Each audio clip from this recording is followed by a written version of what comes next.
حضرت عقبہ بن عامر رضی اللہ تعالیٰ عنہ سے روایت ہے کہ ایک دن نبی پاک صلی اللہ علیہ وسلم کی زیارت ہوئی تو میں تیزی سے آگے بڑھا اور آپ صلی اللہ علیہ وسلم کا دست مبارک پکڑا۔ ایک روایت میں ہے، ایک دوسری روایت میں ہے کہ آپ صلی اللہ علیہ وسلم نے میرا ہاتھ پکڑا،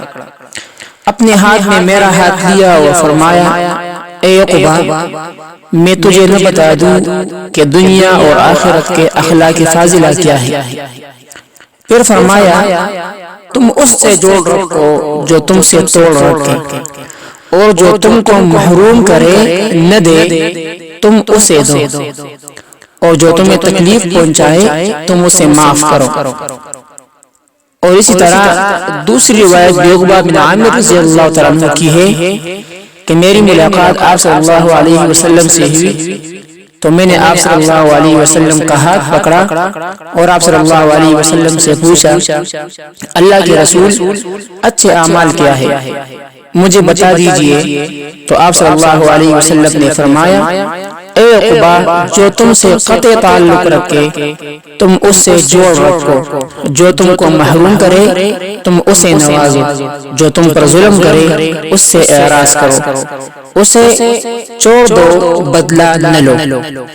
حضرت معاذ بن انس رضی اللہ تعالیٰ عنہ سے مروی ہے کہ رسول پاک صلی اللہ علیہ وسلم نے فرمایا، افضل ترین خصائل یہ ہے کہ تم توڑ رکھنے والوں سے جوڑ رکھو، جو تم کو محروم رکھے تم اسے نوازو، جو تمہیں برا بلا کہے تم اس سے درگزر کرو۔ حضرت ابو ہریرہ رضی اللہ تعالیٰ عنہ سے مروی ہے کہ جن میں 3 اخلاق فاضلہ ہوں گے اللہ پاک ان کا حساب بھی آسان لے گا اور انہیں اپنے فضل سے جنت میں داخل فرمائے گا۔ لوگوں نے پوچھا، وہ کیا ہے؟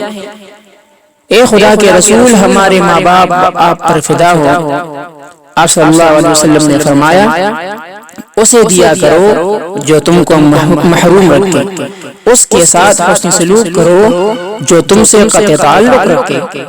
اسے معاف کر دیا کرو جو تم پر زیادتی کرے۔ جب تم یہ اخلاق اختیار کرو گے تو خدا تم کو جنت میں داخل فرما دے گا۔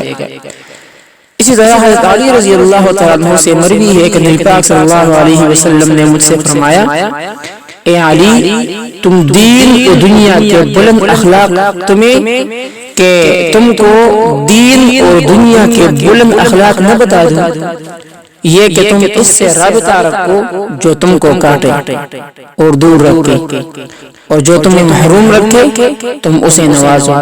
جو تم کو تکلیف دے تم اسے معاف کرو۔